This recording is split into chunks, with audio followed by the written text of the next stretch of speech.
নমস্কার বন্ধুরা, আমি পলাশ বিশ্বাস আর আপনারা দেখছেন পলাশ বিশ্বাস ভিডিওস। আশা করি আপনারা প্রত্যেকে ভালো আছেন আর আপনাদের বাগানের গাছগুলিও ভীষণ ভীষণ ভীষণ ভালো আছে। বন্ধুরা, থাম্বনেল টাইটেল দেখে বুঝতেই পেরে গেছেন যে আজকে কোন বিষয় নিয়ে আলোচনা করতে চলেছি। হ্যাঁ বন্ধুরা, জবা গাছ। এই জবা গাছে প্রচুর পরিমাণে ফুল তো ফুটবেই, আর তার সাথে পাতা হলুদ হয়ে ঝরে পড়বে না, কুঁড়ি হলুদ হয়ে ঝরে পড়বে না। পুরো একদম হাতে কলমে আজকের এই প্রক্রিয়া আমি দেখাবো যে কী পরিচর্যা করতে হবে। নোট করে নেবেন পারলে। আর স্টেপ বাই স্টেপ সমস্তটা আলোচনা করব যে কী খাবার দিতে হবে, কী কেয়ার নিতে হবে, তাহলে একটাও পাতা হলুদ হবে না, পাতা চকচক করবে সবুজ, এবং একটা কুঁড়িও ঝরবে না জবা গাছ থেকে। জবা গাছের প্রবণতা অবশ্যই আছে বন্ধুরা যে কুঁড়ি ঝরে পড়বে, কিন্তু আমি বলছি 90%, একটা জবা গাছের 90% কুঁড়ি ঝরবে না এই কেয়ার নিতে থাকলে সঠিকভাবে। দেখুন আমার জবা গাছগুলো দেখুন, প্রত্যেকটা গাছের ডালে ডালে কিন্তু কুঁড়ি অজস্র পরিমাণে ধরে রয়েছে, এবং প্রত্যেকটা গাছের পাতা দেখুন চকচক করছে সবুজ।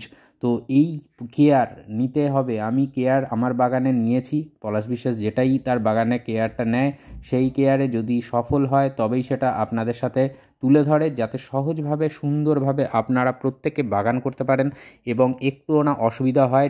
ডিটেলস আমি আমার গাছে যে কেয়ারটা করছি সেটাই আপনাদের কাছে তুলে ধরি, যাতে আপনারাও এইভাবে সুন্দর করে বাগান করতে পারেন এবং অতি সহজে বাগান করতে পারেন। তো বন্ধুরা, আমার চ্যানেলে এখন থেকে প্রতিদিন সন্ধ্যা 6টায় ভিডিও আসবে বাগান রিলেটেড, এবং সবাইকে অনুরোধ করব যে চ্যানেল যারা এখনও সাবস্ক্রাইব করেননি তারা সাবস্ক্রাইব করে নিয়ে বেল আইকনটি প্রেস করে অল করে রাখুন। বন্ধুরা, সাবস্ক্রাইব করলে মোটিভেশন পাই যে আগামী ভিডিওটা করার জন্য, এবং আর এই ভিডিও বানাতে গিয়ে যদি অনুপ্রেরণা পাই আপনাদের থেকে তাহলে আরও ভালো ইচ্ছাশক্তি মনের মধ্যে জাগে। তো সেই জন্য একটু শেয়ার করে দেওয়ারও অনুরোধ রইল, যাতে সহজভাবে সকলে মিলে আমরা বাগান করতে পারি, সুন্দরভাবে বাগান করতে পারি।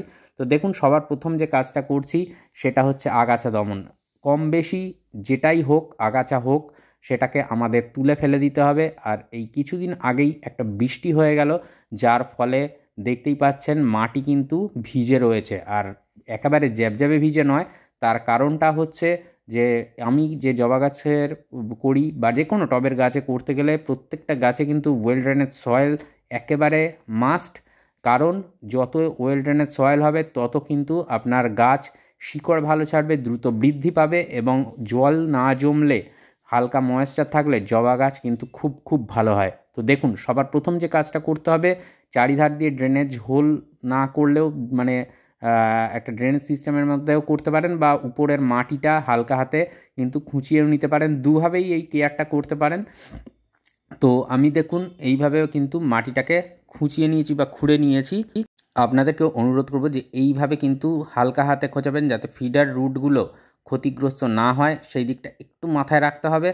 আর কখনোই ড্রাই অবস্থায় কোনো খাবার কিন্তু টবের মাটিতে দেবেন না। অনেকে কিন্তু এই ভুলটা করেন, ড্রাই অবস্থায় খাবার দেন, দিয়ে জল দিয়ে দেন, যেটা কিন্তু গাছ সেভাবে অ্যাবজর্ব করতে পারে না।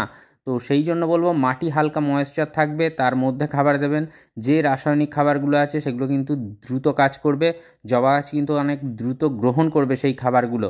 আর যে কোনো গাছের ক্ষেত্রেই এটা, শুধুমাত্র জবা গাছ নয়, টবের মাটিতে গাছ করতে গেলে যখন খাবার দেবেন তখন একটা এই জিনিসটা মাথায় রাখবেন অবশ্যই। তো চলুন দেখি কী কী খাবার প্রথমে দিতে হচ্ছে, তারপরে আমরা কিন্তু আরও জেনে নেব যে কিভাবে পাতা চকচকে থাকবে, হলুদ হবে না, এবং একদম কুঁড়ি ঝরা অনেকাংশে প্রায় 90% কমে যাবে, আর ফুল ফুটবে প্রচুর। তো এটা দেখতে পাচ্ছেন, এটা রয়েছে ভার্মি কম্পোস্ট।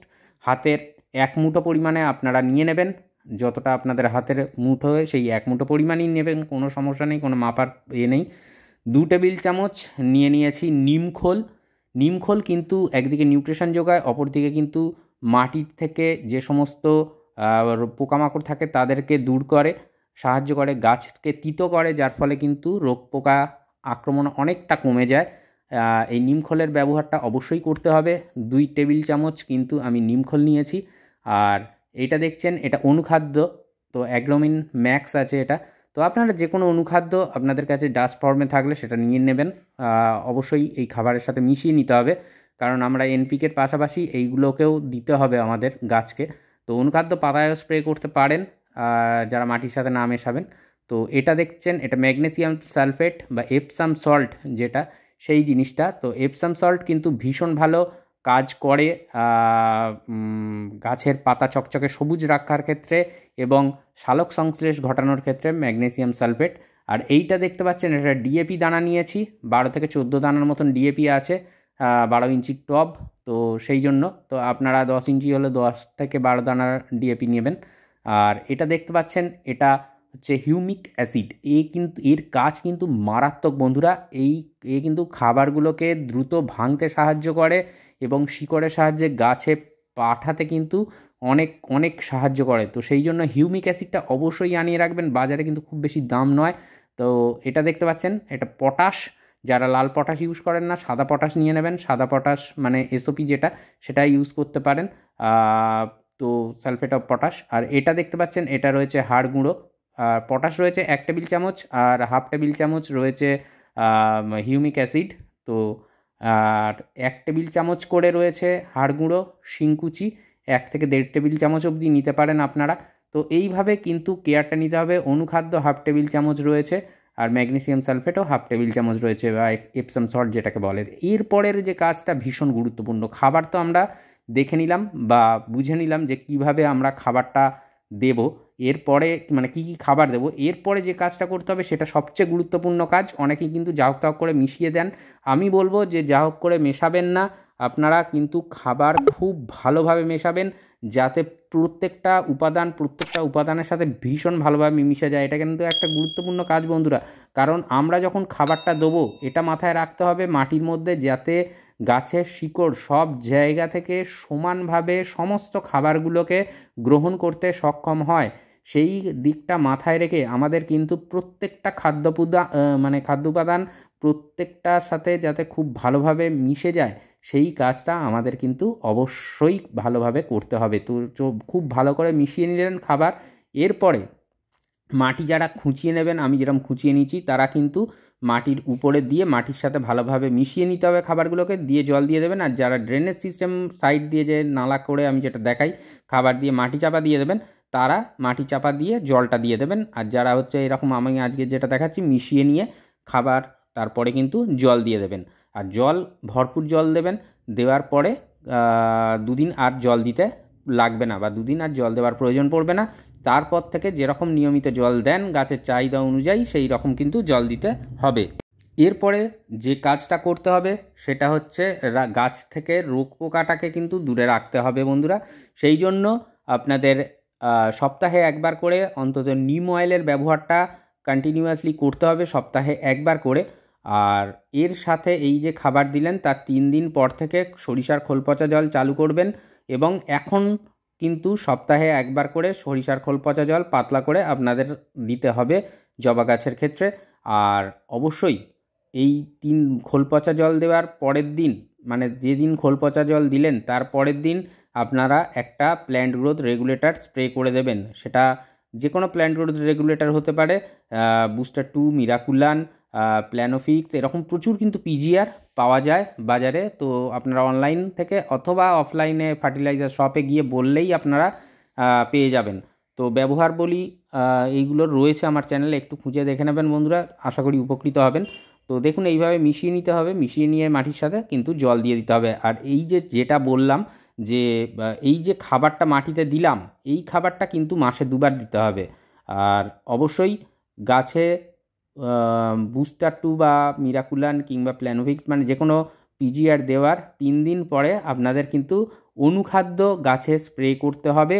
এবং যে কোনো অনুখাদ্য স্প্রে করার সময় আপনাদের মাথায় রাখতে হবে সেটা কিন্তু সকালবেলা দিতে হবে, যখন সূর্যের আলো ওঠার আগে কিন্তু আপনাদেরকে এই অনুখাদ্য স্প্রেটা করে দিতে হবে। কারণ আমরা সকলেই জানি পাতার সাহায্যে গাছ কিন্তু খাবার তৈরি করে। আর অনুখাদ্যগুলো যদি আমরা সকালবেলা দিয়ে দিতে পারি, তাহলে কিন্তু গাছ যখন খাবার তৈরি করবে সেইগুলোকে আগে দ্রুত গ্রহণ করবে। আর অনুখাদ্য বা মাইক্রোনিউট্রিয়েন্টের কিন্তু ভীষণ প্রয়োজন এই ফুলের কুঁড়ি আনার ক্ষেত্রে বলুন, বা ফুলের কুঁড়ি স্টে করানোর ক্ষেত্রে, বা ঝরে যাওয়ার ক্ষেত্রেও কিন্তু অনুখাদ্যের ভীষণ ভীষণ কার্যকরী ব্যবহার আছে। আর অবশ্যই ওই যে প্ল্যান্ট গ্রোথ রেগুলেটর যেটা দিতে বললাম, সেটা যেমন প্ল্যান্টকে গ্রোথ করবে, তেমন কিন্তু স্ত্রী ফুল বা মানে যারা অন্যান্য গাছে করেন আর কি, মানে ফল গাছেও প্ল্যান্ট গ্রোথ রেগুলেটর যারা দেন, মানে ফুলের কুঁড়ি আনতে ভীষণ ভালো সাহায্য করে। আর স্ত্রী ফুল কিন্তু প্রচুর পরিমাণে আনে, যেখান থেকে কিন্তু বীজ হওয়ার একটা সম্ভাবনা সৃষ্টি হয়। তো এইভাবে কেয়ার করতে থাকুন আপনারা। আর আপনাদেরকে বলবো যে যদি কারোর কোনো অসুবিধা থাকে অবশ্যই কমেন্ট বক্সে কমেন্ট করবেন, আমি বিস্তারিত বলে দেব। আর ফেসবুকে পলাশ মেরিনার বিশ্বাস এই নামে আমার ফেসবুক অ্যাকাউন্ট রয়েছে। যারা গাছের ছবি পাঠিয়ে প্রশ্ন করতে চান তারা কিন্তু গাছের ছবি পাঠিয়ে অবশ্যই প্রশ্ন করতে পারেন। আজকের মতো এ পর্যন্তই বন্ধুরা, আবার আসছি আগামীকাল নতুন কোনো ভিডিও নিয়ে। ততক্ষণ সকলে সুস্থ থাকুন, ভালো থাকুন, প্রচুর পরিমাণে গাছ লাগাতে থাকুন। আর চলুন সকলে মিলে সুন্দরভাবে বাগান করে পৃথিবীটাকে আবার সবুজ করে তুলি। যাদের যতটুকু জায়গা আছে গাছ করুন। আমার গাছগুলো দেখতেই পাচ্ছেন, প্রত্যেকটা গাছ কিন্তু গায়ে গায়ে লেগে আছে, কিন্তু এই নেশা গাছের আমি ছাড়তে পারি না। তাই বলবো আমাদের যেমন মন ভালো রাখার ওষুধ এই গাছ, তেমন কিন্তু জীবনদায়ী অক্সিজেনটাও প্রদান করে। আর চারিদিকে যেভাবে কংক্রিটের জঙ্গল গড়ে উঠছে, আর আমাদের কিন্তু ভবিষ্যৎ প্রজন্মের কথা ভেবে আমাদের প্রত্যেককে সবুজায়ন করতে হবে। তো আজকের মতো এ পর্যন্তই। নমস্কার বন্ধুরা, খুব ভালো থাকবেন সকলে। আজকের মতন টাটা।